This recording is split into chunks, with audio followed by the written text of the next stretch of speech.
शिवजयंतीच्या दिवशी पुण्यातल्या कोथरूड परिसरात आय टी इंजिनियर देवेंद्र जोग यांना काही जणांनी बेदम मारहाण केली होती. मारहाण करणारे लोक हे गुंड गजा मारण्याच्या टोळीतील असल्याची माहिती समोर आली.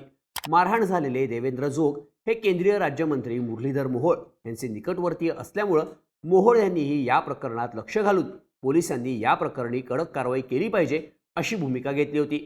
त्यामुळं पुणे पोलिसांनीही या प्रकरणात कारवाई करत आरोपींची धरपकड सुरू केली. त्यातील आरोपींची धिंडही पोलिसांकडून काढण्यात आली होती.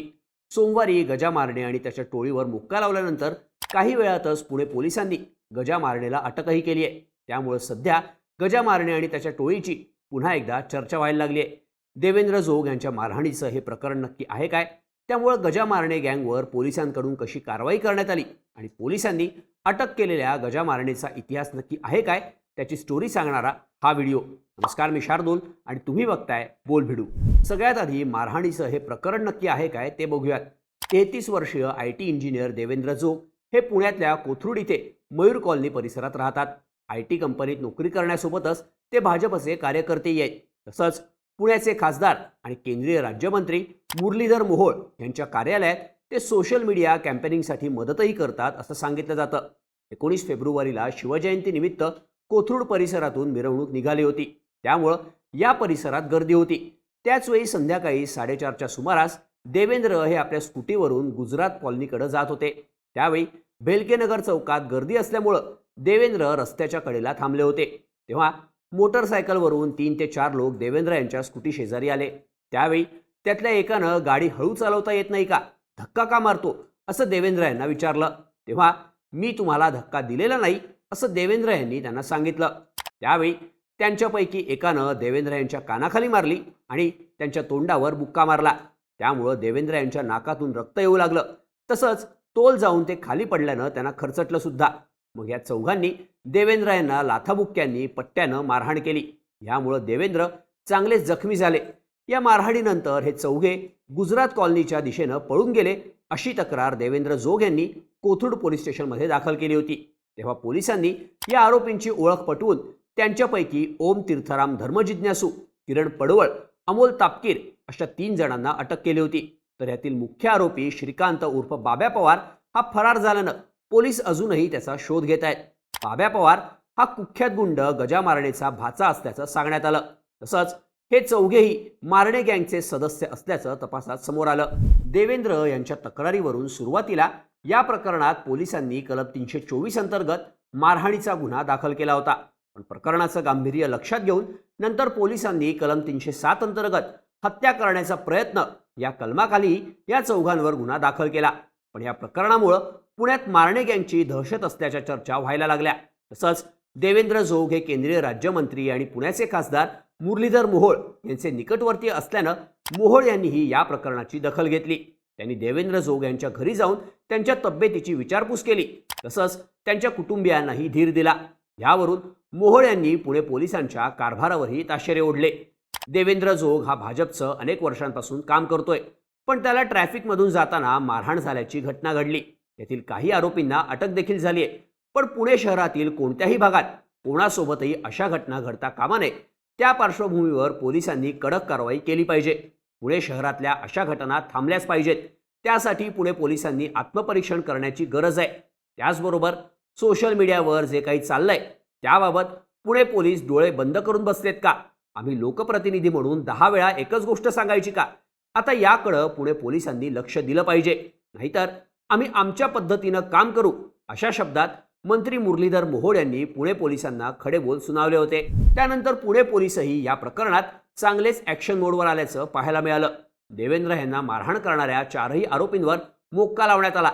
या घटनेनंतर गजा मारणे कोथरूड पोलीस ठाण्यात हजर झाला होता. त्यावेळी पोलिसांनी त्याला फरशीवर बसवून ठेवलं होतं. तसंच पोलिसांनी रविवारी रात्री कोथरूड परिसरातून गजा मारणे टोळीच्या या 3 जणांची धिंड काढली. यावेळी हातात बेड्या आणि तोंडावर काळं कापड घालून पोलिसांनी तिघांनाही कोथरूड भागातून फिरवलं. त्याचा व्हिडिओ सोशल मीडियावर व्हायरलही झाला होता. यासोबतच पुणे पोलीस आयुक्त अमितेश कुमार यांनीही पत्रकार परिषद घेत माहिती दिली. या टोळीला नेस्तनाबूत करण्याची पोलिसांची भूमिका आहे. टोळीतील एकूण 27 आरोपी आमच्या रडारवर आहेत. टोळी प्रमुखावरही कारवाई केली जाईल. कोणीही कायदा हातात घेऊ नका. त्या टोळीतील सदस्यांच्या मालमत्तांची माहिती DDR कडून आणि त्यांच्या वाहनांची माहिती RTO कडून मागवली आहे. तसंच त्यांच्या बांधकामांची माहितीही महापालिकेकडून घेणार असून त्यांची बांधकामं पाडण्यात येणार आहेत. यानंतर गजा मारणेसह टोळीवर मोक्का अंतर्गत कारवाई करण्यात आल्याचीही पुणे पोलीस आयुक्त अमितेश कुमार यांनी माहिती दिली. अखेर पुणे पोलिसांनी गजा मारणेला सुद्धा सोमवारी संध्याकाळी अटक केली आहे. यापूर्वी 3 आरोपींना या प्रकरणात अटक झाली होती. आणखी 2 आरोपी फरार आहेत आणि त्यांचा शोध सध्या सुरू आहे.